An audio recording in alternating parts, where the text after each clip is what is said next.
The legacy of St. Regis informs many things, and one of the things that it informs are the little events, activities and programs that help tell the St. Regis story and which engage with our customers, which our guests love to participate in.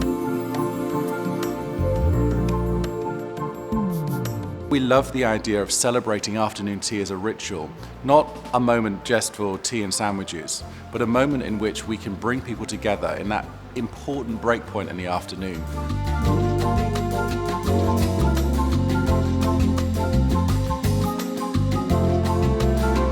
When you think about cultures that engage in gathering, in social connection, this part of the world is famous for it.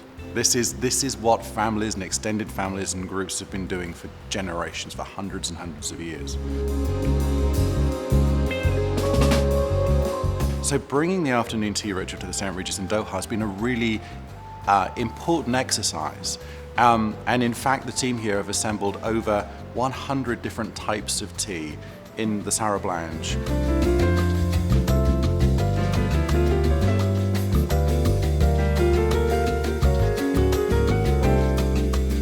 We're really lucky that in the late 1920s, Vincent Astor went to Paris and came back with a young bartender called Fernand Petiot. Fernand Petiot had been working in a Paris bar in Paris, and he'd been starting to mix tomato juice and vodka.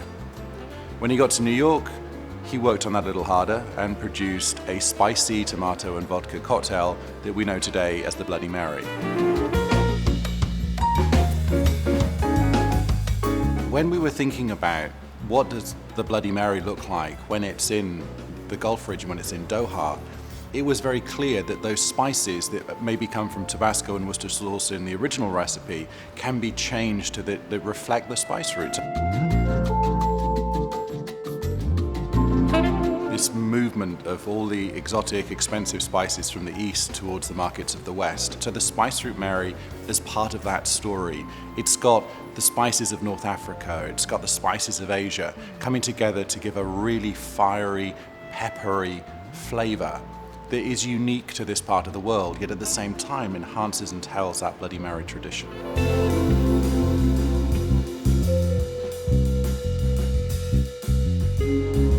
And there's always a signature moment, a moment which helps people gather and come together.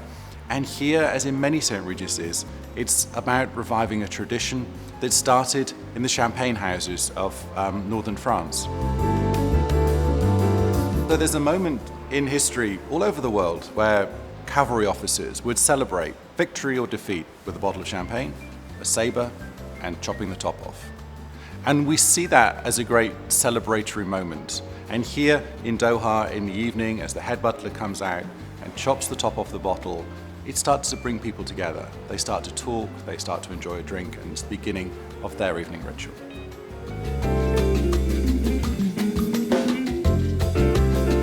The St. Regis Evening Ritual is different in every single hotel, but it's a way which allows us to transition, to move the hotel from one phase to the next. It affects the lighting, some of the uniform items that the staff wear.